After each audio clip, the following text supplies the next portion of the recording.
Yogi Bhajan had as his missions, I would say, several things. One was to provide an alternative to the drug culture.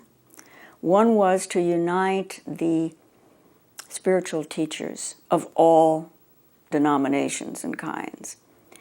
One was to work for peace in the world, and one was to restore a woman to her rightful place as someone not just equal, but truly to be looked up to as the primal power, the Adi Shakti. Shakti literally means God's power in manifestation, and every woman is a Shakti. So he taught about what it means to be a woman. And he did this in some of his lectures, but specifically in the women's camp that he established in New Mexico. And the first camp lasted 8 weeks, and he taught every day for hours. And the material that he gave, nobody had really heard before. He talked about particularly the grace of woman.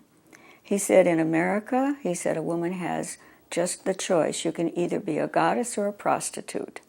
I mean, he was very blunt. Long before John Gray's Men Are From Mars, Women Are From Venus, Yogi Bhajan emphasized the major differences between male and female and talked about how we can't be in competition in a marriage, that we are supposed to be supporting and supplementing each other.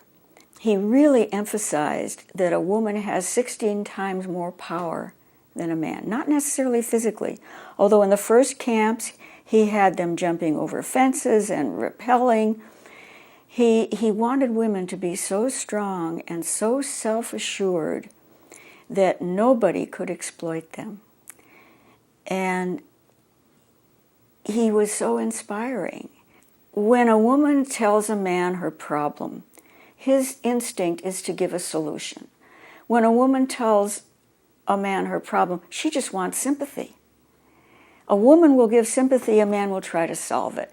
We approach things differently. So I always tell my yoga students, it isn't just the hardware that's different, it's the software that's different. We are wired differently. And if you don't know that, you're going to fight. Women have the wrong expectations of men. If you don't expect the man to be like your best girlfriend. Those were the days when feminism was really on the rise. And again, he said, it isn't a question of equality. Of course you should get equal pay, not to deny that. But don't limit yourself. He was very concerned about children and that they were not furniture and possessions and that they were to be respected. He never talked down to children. I was kind of amazed at the things he would say to some of them, but they could really relate to him. And even some of them now that are in their teens and 20s who met him when they were very young, they totally love him. He taught that you should respect children and that parents are just there to pay the rent. That's pay rent. And the children do not belong to you. They belong to God. He said it would probably take, some people say 3, I recall 5 generations before all the neuroses had been weeded out. And we are finding each generation that comes along is more aware. And I have to laugh at the movies that are coming out now with these kids with these superpowers because he saw that coming. But he appreciated the children, and they would just flock to him, and he would see the potential. He also taught, and I don't know that it's a Sikh teaching, but it's a yogic teaching, that the embryo does not have the soul in it until the 120th day of pregnancy. And so it's at that time that he instituted the celebration of the entering the soul. But it's a celebration, not a baby shower.